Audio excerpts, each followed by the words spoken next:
Hi, this is Shalini Chaudhary. Last video में हमने जैसे कि आपको सभी को पता है कि सिलेबस अपना डिस्कस किया था। आज हम एचएम से स्टार्ट करेंगे होम मैनेजमेंट। होम मैनेजमेंट एक इतनी महत्वपूर्ण टॉपिक है जिससे हमारे 20 से 30 क्वेश्चन के बीच में हम कवर कर सकते हैं। सबसे पहला क्वेश्चन होता है होम मैनेजमेंट यानी कि गृह प्रबंधन। गृह प्रबंधन है क्या? होम मैनेजमेंट है क्या? गृह प्रबंधन दो शब्दों से मिलकर बना है।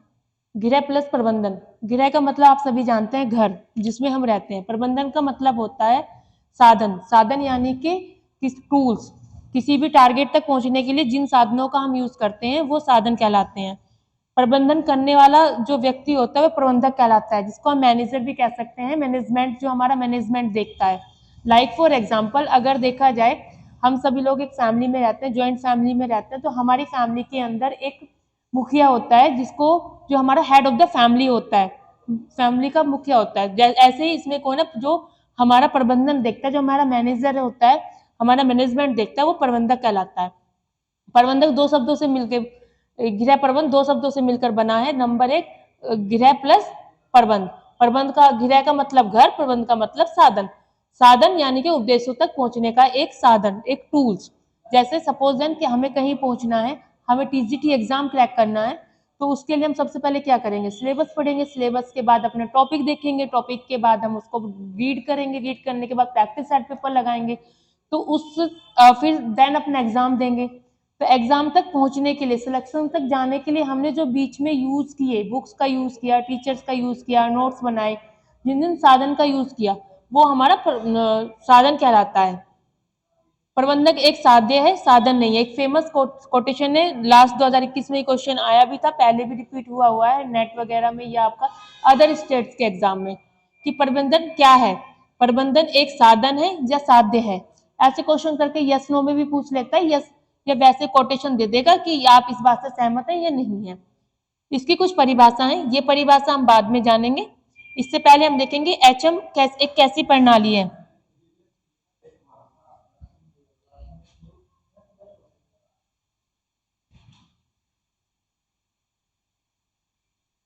कि एचएम कैसी प्रणाली, गृह प्रबंधक कैसी प्रणाली है। क्वेश्चन पूछा जाता है एक वन लाइनर क्वेश्चन में, टीजीटी में पूछा जाता है, पीजीटी में थोड़ा और ज्यादा बढ़ जाता है, नेट वेट में ये कोटेशन टाइप में आ जाते हैं कि गृह प्रबंधक कैसी प्रणाली है। ये एक सतत प्रणाली है, ये एक सतत प्रणाली है, ये एक मानसिक प्रणाली है। ये दोनों तरह की है। अगर वो पूछता है आपको, चार ऑप्शन में दे देता है कि गृह प्रबंधक कैसी प्रणाली है, सतत प्रणाली है, मानसिक प्रणाली है, दोनों है, या इनमें से कोई भी नहीं, तो हम दोनों पे चले जाएंगे। फिर आते हैं गृह प्रबंधक के चरण। गृह प्रबंधक 3 चरणों में बटा हुआ है, ये सभी जानते हैं। इसके 3 जो चरण है हमारे, उनकी क्या विशेषता है। ये पूरा जो गृह मैनेजमेंट है हमारे इन 3 चरणों के इर्द गिर्द ही घूमता है। 3 चरण कौन कौन से हैं? आयोजन, नियंत्रण, मूल्यांकन। आयोजन प्लानिंग, नियंत्रण कंट्रोल, मूल्यांकन एवोल्यूशन। आयोजन क्या होता है? प्लानिंग, जैसे किसी चीज को करने से पहले जो हम एक भूमिका बनाते हैं, एक प्लानिंग करते हैं। जैसे सपोज देन हमें एग्जाम देना है, तो उससे पहले हमने अपना सिलेबस डाउनलोड किया। सिलेबस डाउनलोड कर, सबसे पहले क्या करेंगे? सिलेबस से भी पहले हम एक काम करेंगे, वैकेंसी आई, अपना फॉर्म फिल करेंगे। फॉर्म फिल करने के बाद हम हैंड टू हैंड अपना सिलेबस डाउनलोड करेंगे। सिलेबस डाउनलोड करने के बाद हम उस पर वर्क करेंगे, देखेंगे कौन सा टॉपिक से कौन से क्वेश्चन ज्यादा आ रहे हैं, कौन से क्वेश्चन कम आ रहे हैं। फिर हम सारा अपना स्टडी मटेरियल इकट्ठा करेंगे, कोचिंग में जाएंगे, बुक्स खरीदेंगे, प्रैक्टिस सेट पेपर लगाएंगे, और फिर बाद में जब प्रैक्टिस सेट पेपर लगाएंगे तो उससे अपना मूल्यांकन भी करेंगे कि कितना हमें आता है। तो जो शुरू का हमने वर्क किया, एक प्लानिंग करी ना, स्टेप बाय स्टेप चले हम अपने टारगेट तक जाने के लिए, तो इट्स कॉल्ड आयोजन। नियंत्रण होता है कंट्रोल। कंट्रोल यानी कि किसी भी चीज को करने के लिए जो हमने साधन यूज करे, अपने पहुंच जो हमने वहां तक पहुंचाई। अब हमने प्लानिंग भी कर ली, हमारे पास टूल्स भी आ गए, कोचिंग भी हमने ज्वाइन कर लिया, लेकिन पढ़ना भी तो पड़ेगा ना। जो हम वो पढ़ेंगे, वो जो बीच का हमने सफर तय किया, वो होता है निरंतर कंट्रोल। मूल्यांकन एवोल्यूशन, जो लास्ट में आप क्लास में बैठते हैं, क्लास में आपने पूरे महीने आप पढ़ रहे हैं या वीकली आपके टेस्ट रखे जाते हैं, वन डे टेस्ट, उसमें फिर देखा जाता है कि आपके कितने टॉपिक क्लियर हो चुके हैं, तो इट्स कॉल्ड मूल्यांकन। नियंत्रण जो है वो संसाधन पर काम करता है। संसाधन किस पे काम करता है? हमारे उद्देश्य तक, टारगेट तक पहुंचाने के लिए। और जब हम ये सारी चीजें अचीव कर लेते हैं तो बाद में हमें क्या मिलता है? सेटिस्फेक्शन, संतोष। क्यों? क्योंकि जब आप किसी भी चीज के लिए अपने कोई भी टारगेट लेते हैं अपनी लाइफ का, कोई भी आपका गोल है, किसी का टीचर बनना गोल है, किसी का पीसीएस अधिकारी बनना गोल है, किसी का मजिस्ट्रेट बनना गोल है, जिसका जो भी गोल होता है, जब वो उस गोल को प्राप्ति कर लेता है तो उसको एक सेटिस्फैक्शन होता है कि हाँ, मैं जो पाना चाहता था वो मैंने पा लिया है। अब आते हैं वापस अपनी डेफिनेशन पर। होम मैनेजमेंट के दो सबसे प्यारे राइटर रहे हैं, जिनमें से एक है ग्रास एंड कैंडल, एक है Nikhil and Darcy. Grass and candle ने एक बहुत ही अच्छी डेफिनेशन दी है, जैसे कि जो मैंने लिखी है कि गृह व्यवस्था एक मानसिक प्रक्रिया है जिसमें पारिवारिक साधनों का उपयोग करके आयोजन, नियंत्रण एवं मूल्यांकन के द्वारा पारिवारिक लक्ष्यों की प्राप्ति होती है। तो, तो ये गृह व्यवस्था, इसीलिए मैंने कहा था कि हम अपनी डेफिनेशन बाद में करेंगे चरण पढ़ने के पास। गृह व्यवस्था एक मानसिक प्रक्रिया, अभी नीचे हमने पढ़ा था ना कि गृह व्यवस्था कैसी प्रक्रिया है, सतत प्रक्रिया है या मानसिक प्रक्रिया है। तो गृह व्यवस्था एक मानसिक प्रक्रिया है, यानी कि दिमाग से, अपने मन से, अपने तन से सोच के आप जो एक भूमिका बनाएंगे, एक प्लानिंग बनाएंगे, उसके अकॉर्डिंग चलने वाली, जिसके पारिवारिक साधनों का उपयोग करके, जिसका हम अपने दैनिक जीवन में यूज करके, जितने टूल्स हमारे पास है यूज करके अपने चरणों के, अपने लक्ष्यों को प्राप्त कर सकते हैं, आयोजन, नियंत्रण, मूल्यांकन करके के द्वारा पारिवारिक लक्ष्यों, यानी कि जो हमने टारगेट बनाया। पारिवारिक शब्द इसमें इसलिए डिनोट किया गया क्योंकि होम मैनेजमेंट पढ़ रहे हैं, होम साइंस का टॉपिक है। इसकी सेकंड परिभाषा, ये हमारे ग्रास एंड कैंडल की थी, इसकी सेकंड परिभाषा है निखिल एंड डॉक्सी की।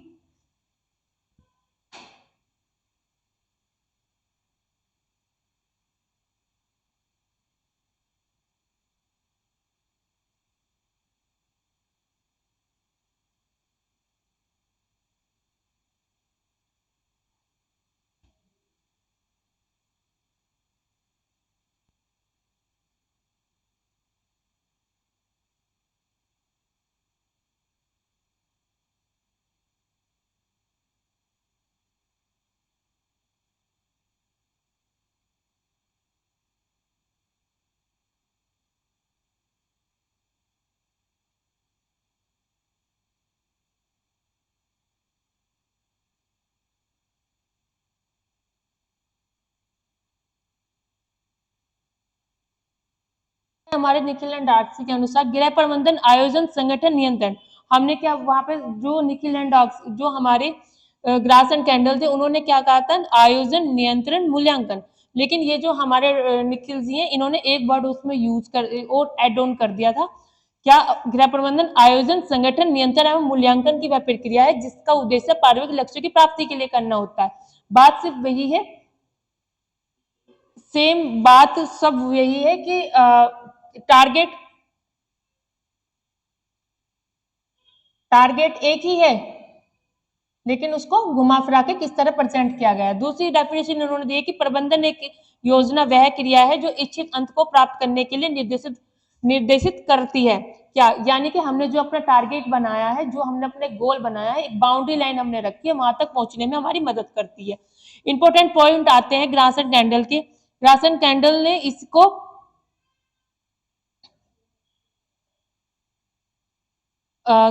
निखिल एंड डार्सी ने जो दो डेफिनेशन दी है और एक डेफिनेशन आपके ग्रास एंड कैंडल ने दी है, सिर्फ उनमें डिफरेंस क्या देखने को मिलता है कि उन्होंने तीन मूल चरणों पे बात करी है, आयोजन, नियंत्रण, मूल्यांकन। और जो हमारे निखिल जी हैं, इन्होंने इसमें संगठन को एड ऑन किया है। बात दोनों ने सेम कही है, दोनों ही अपने टारगेट तक पहुंचने की बात करते हैं। ग्रास एंड कैंडल के कुछ इंपॉर्टेंट पॉइंट हैं, जैसे क्रियाशील यंत्र और निर्णयों की श्रृंखला। इन्होंने अपनी डेफिनेशन को और इसको, हमारा जो होम मैनेजमेंट है, प्रबंधक को दो नए नामों से भी दिया है। कभी कभी वो क्वेश्चंस में पूछ लेता है कि किस राइटर के द्वारा गृह प्रबंधक को क्रियाशील यंत्र कहा गया है। वो दो तीन राइटर्स के आपको नाम दे देगा, उसमें से आपको टिक करना होता है। फर्स्ट क्वेश्चन, जैसे क्वेश्चन आया था आपका पुराने 10 ईयर में ही है, गृह प्रबंधन में किसने गृह को क्रियाशील यंत्र कहा है, तो ये ग्रास एंड कैंडल। तीसरे हमारे फेमस कवि, इसके राइटर हुए लिचफील्ड। लिचफील्ड ने इसको साइकिल ऑफ एक्शन कहा है, क्रियाओं का चक्र कहा है। क्रियाओं का चक्र क्या होता है, साइकिल ऑफ एक्शन।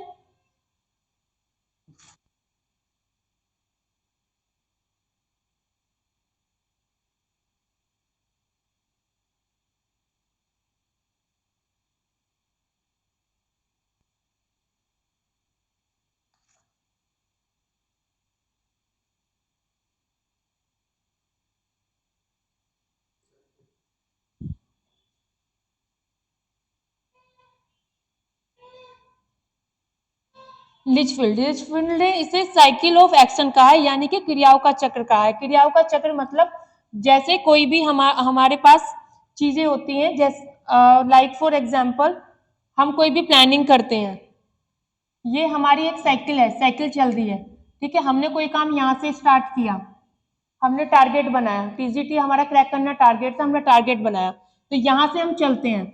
यहाँ से चलने के बाद हम क्या करेंगे, प्लानिंग कर रहे हैं किसी भी चीज के लिए, फिर हम यहाँ आए, उस चीज के लिए हमने एफर्ट्स डाले, गैजेट रिसोर्स हमने इकट्ठे किए, साधन यूज किया अपना, फिर यहाँ आए, हम अपने टारगेट पे पहुंच जाते हैं। टारगेट पे आने के बाद हम अपना मूल्यांकन करते हैं कि मूल्यांकन हमारा कि किस तक हम पहुंचे, कहाँ तक पहुंचे।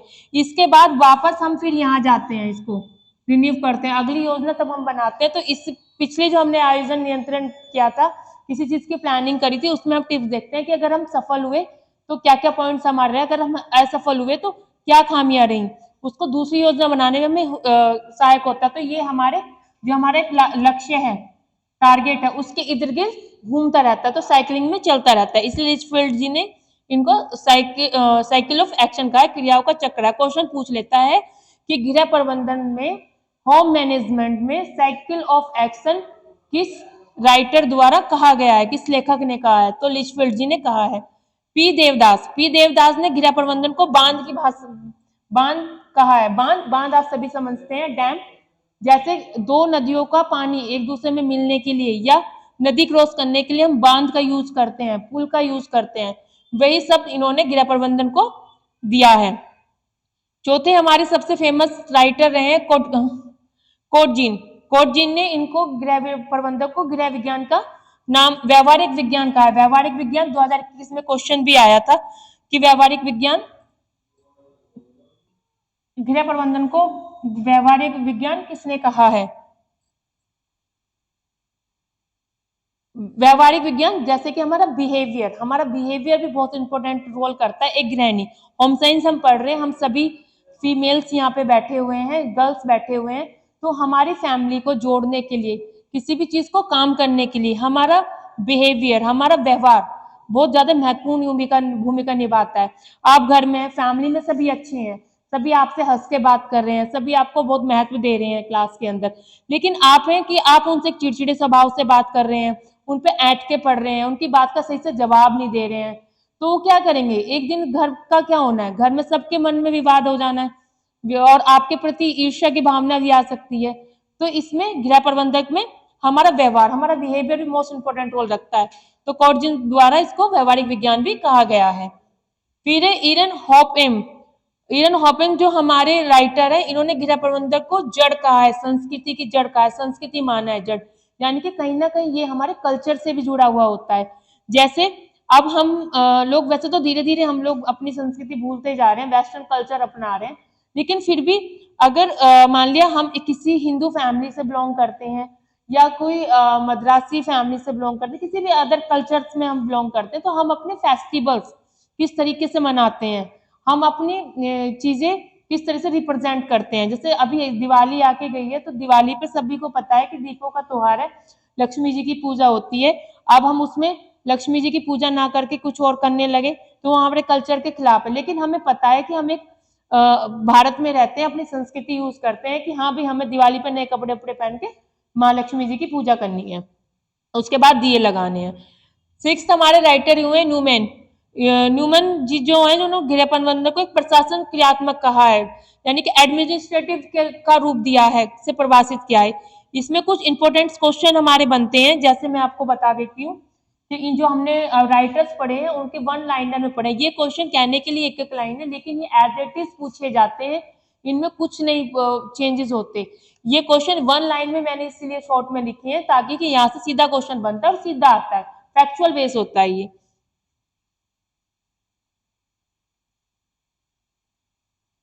इससे कुछ इंपोर्टेंट वन लाइनर क्वेश्चन बन जाते हैं, जैसे निर्णयों की श्रृंखला किसने कहा है। आप पीछे हमने पढ़ा था कि निर्णयों की श्रृंखला, डिसीजन पावर किसने, कौन ले सकता है, कौन सा राइटर ने इसको संकेत दिया, ग्रास एंड कैंडल। बांध की तुलना किसने की, अभी हमने पढ़ा था कि बांध दो चीजों को जोड़ने के लिए जिस सेतु का हम यूज करते हैं, तो ऐसे गृह प्रबंधक को किसने बांध की परिभाषा दी है, तो पी देवदास। क्रियात्मक इकाई किसने माना है? न्यूमैन। व्यवहारिक विज्ञान किसने कहा है? अभी मैंने बताया था कि गृहिणी के लिए उसका व्यवहार एक महत्वपूर्ण भूमिका निभाता है, तो कॉटजन। साइकिल ऑफ एक्शन किसने कहा है? लिचफील्ड। इसमें क्वेश्चन इस तरीके से पुटअप हो जाता है कि गृह प्रबंधक कैसी प्रक्रिया है? तो गृह प्रबंधक एक सतत व मानसिक प्रक्रिया है, पहले ही हमने रिवीजन में पढ़ लिया था।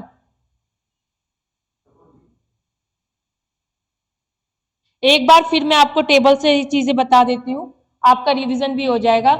एचएम होम मैनेजमेंट कैसी प्रक्रिया है? सतत व मानसिक प्रक्रिया है। इसके कितने चरण होते हैं? गृह प्रबंधन के कितने चरण होते हैं? इसके 3 मुख्य चरण होते हैं, आयोजन, नियंत्रण, मूल्यांकन।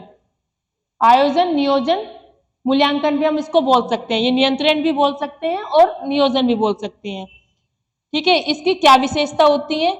इसकी विशेषता ये होती है कि ये किसी भी पेशा, कला, कौशल, अदृश्य विज्ञान निर्णयों का हमारे सामने रिप्रेजेंट करता है, या इसकी हम श्रृंखला बना सकते हैं, सर्वव्याप्त होता है। इसके बाद क्या है, ये इसके बाद आते हैं हमारे साधन, जो नियंत्रण के अंदर आते हैं, रिसोर्स आते हैं। साधन हमारे 2 प्रकार के होते हैं, मानवीय साधन और अमानवीय साधन।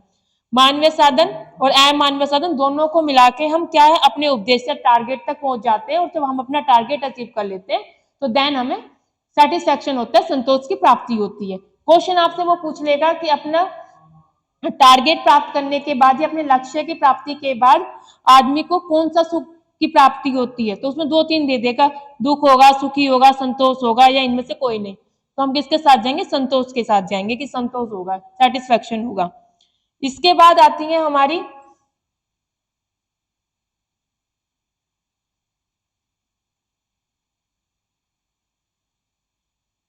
धारणाएं। धारणा यानी कि हमारे व्यूज। क्या व्यूज है? प्रबंधन एक ऐसा साधन है, प्रबंधन एक ऐसा साधन है जो जिसके यूज करके हम अपने टारगेट तक पहुंच सकते हैं। तो इसको एक लाइन में कहा गया है, कोटेशन में कहा गया है कि प्रबंधन एक साधन मात्र ही नहीं है, बल्कि ये मात्र है, बल्कि ये साध्य नहीं है। अच्छे प्रबंधन जन्म से नहीं होते, वरन परीक्षण से बनते हैं। ये एक कुछ कोटेशन है, 1 लाइन है, हर बुक में आपको ऐसे ही सेम मिल जाएंगी। पारिवारिक प्रबंधन परिवार के मुखिया तक सीमित नहीं होता। प्रबंधन यानी कि मैनेजमेंट, सिर्फ मैनेजमेंट एक परिवार का मुखिया नहीं बनाता, उसको मानना, उसको फॉलो करना, अपनी रिस्पॉन्सिबिलिटी, अपनी जिम्मेदारियों का ज्ञान होना, इन सबके सहयोग से ये चीजें चल पाती हैं। नेक्स्ट है इसमें स्टेप ऑफ होम मैनेजमेंट, प्रबंधक के गुण। जो हमारा एक मैनेजमेंटर होता है, जो एक प्रबंधक होता है, जैसे कि मैंने फर्स्ट ही आपको बताया था जब स्टार्ट किया था कि प्रबंधन साधन होता है, उसको चलाने वाला जो प्रबंधक होता है वो एक मैनेजमेंट जो उसका मुखिया होता है। तो उसमें कैसा होना चाहिए, उसमें कौन कौन से गुण होने चाहिए? इसमें वह संप्रेषण कला होनी चाहिए, मृदभाषी होना चाहिए। संप्रेषण कला यानी कि उसमें सुनने, कम्युनिकेशन, इसका उसमें सुनने का स्किल होना चाहिए। ऐसा ना हो कि वो सिर्फ अपनी अपनी बोलता रहे, दूसरा की ना सुने। वो मृदभाषी होना चाहिए, यानी कि उसकी जो लैंग्वेज है वो बहुत सॉफ्ट होनी चाहिए, आकर्षित होनी चाहिए, कि अपनी वो बात कहे तो दूसरा को सुनने में अच्छा लगे। ये ना कि वो गाली गलोच या फिर रूडली वे में आपसे बात करे। कार्य कुशल होना चाहिए, धैर्यवान होना चाहिए, बुद्धिमान होना चाहिए, मानवीय होना चाहिए, संसाधनों का ज्ञान होना चाहिए, विवेकशील होना चाहिए। धैर्यवान यानी कि उसमें पेशेंस होना चाहिए, कोई भी वो काम कर रहा है तो पूरे पेशेंस के साथ सुने, पेशेंस के साथ देखे, पेशेंस के साथ उसका हिसाब किताब रखे। बुद्धिमान यानी कि इंटेलिजेंस, वो इंटेलिजेंट समझे, उसको समझ होनी चाहिए कि अगर वो कोई डिसीजन ले रहा है किसी बंदे के लिए, घर में वो कोई काम कर रहा है तो वो अच्छा हो, अदर फैमिली मेंबर्स के लिए भी बेनिफिटेबल हो। संसाधनों का ज्ञान होना चाहिए, जो हमारे टूल्स होते हैं वो उसको यूज करने आने चाहिए। विवेकशील होना चाहिए, प्रवृत्ति की समझ होनी चाहिए, मितव्ययी हो, नेतृत्व क्षमता वाला हो, कल्पना शक्ति वाला हो, नियंत्रण, आत्मनिर्भर हो, चतुर होना चाहिए, समायोजन की क्षमता होनी चाहिए, और दूरदर्शी होना चाहिए, दूरदर्शिता का ज्ञान होना चाहिए। ये नहीं है कि वो शॉर्ट टर्म के लिए प्लान बनाए, कि उसने अभी प्लान बनाया है और उसके बाद उसका क्या रिजल्ट आना है, अच्छा रिजल्ट आया, बुरा रिजल्ट आया, बाद का हमें सोचना ही नहीं है। डू एंड डाई वाली कंडीशन में हम आ जाए, अभी जो करना है हमने अभी करना है, कल का देखना ही नहीं है। तो ये गुण उसमें नहीं होना चाहिए। इसके बाद हम आते हैं एचएम होम मैनेजमेंट के चरण। चरण हमने अभी पढ़े थे कि चरण कौन कौन से होते हैं। चरण 3 होते हैं आयोजन, संगठन, नियंत्रण। जीआईसी 2021 में पूछा गया था। नियंत्रण के 3 कोऑर्डिनेट और होते हैं हमारे चरण में। नियंत्रण को 3 अलग शब्दों से और हम जानते हैं। एग्जाम में एग्जामिनर आपको गुमराह कर सकता है, तो आपको पता होना चाहिए। नियंत्रण में बल देना, शक्ति, स्फूर्ति, निरीक्षण और समायोजन। इसके बाद आता है देन आपका मूल्यांकन।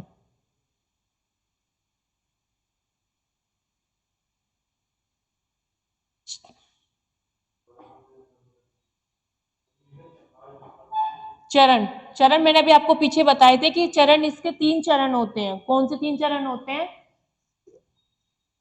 आयोजन, नियंत्रण, मूल्यांकन। लेकिन जो हमारे राइटर हुए हैं ग्रास एंड कैंडल और निखिल एंड डार्सी, इन्होंने ग्रास एंड कैंडल ने चरण को 3 गृह प्रबंधन के 3 चरण बताए हैं और डार्सी ने 4 चरण बताए हैं। इनके 3 चरण कौन से हैं? ग्रास एंड कैंडल के आयोजन करना, नियंत्रण करना व मूल्यांकन करना। निखिल एंड डार्सी के 4 चरण कौन से? आयोजन, संगठन, नियंत्रण, मूल्यांकन। ठीक है, आयोजन करना, प्लानिंग करना, नियंत्रण करना। इस नियंत्रण की 3 उप व्यवस्था होती है, जैसे कि जीआईसी 2021 में भी पूछा गया था। बल, निरीक्षण, समायोजन, और इन सबके बाद क्या होगा? मूल्यांकन। निखिल एंड डार्सी की जो 4 स्टेजेस है वो है आयोजन, संगठन, नियंत्रण, मूल्यांकन। 1930 में जो है इसको संक्षेप कर दिया गया था, छोटा कर दिया गया था। आयोजन, संगठन, मूल्यांकन, ये 3 चीजों में रख दिया गया था। ये जो नियंत्रण है हमारा संगठन में, या संगठन को नियंत्रण में कह सकते हैं कि जोड़ दिया गया था। नियंत्रण की प्रथम अवस्था क्या है? क्वेश्चन पूछेगा आपसे एग्जामिनर, सीधा क्वेश्चन पूछेगा 1 लाइनर में। इसमें कोई ज्यादा रट्टाफिजिकेशन करने की जरूरत नहीं है। सीधा क्वेश्चन आता है आपका कि नियंत्रण किस अवस्था, नियंत्रण की प्रथम अवस्था क्या है? बल, शक्ति, स्फूर्ति। तो वो कोई भी एक क्वेश्चन, एक टॉपिक देगा। मैंने तीनों लिख दिए, तीनों नाम, कि नियंत्रण की प्रथम अवस्था बल है, शक्ति है, स्फूर्ति है, क्या है। इसके अलग कोई भी अलग 3 वर्ड दे देगा। यहां तक आज हमने पढ़ा चरण तक। आप इसको एक बार दोबारा रिवीजन में करके आइएगा। इसके आगे के जो कॉर्जन जी ने जो उसके 4 उद्देश्य बताए हैं वो, और समय काल, ये हम कल की क्लास में करेंगे। Thank you so very much.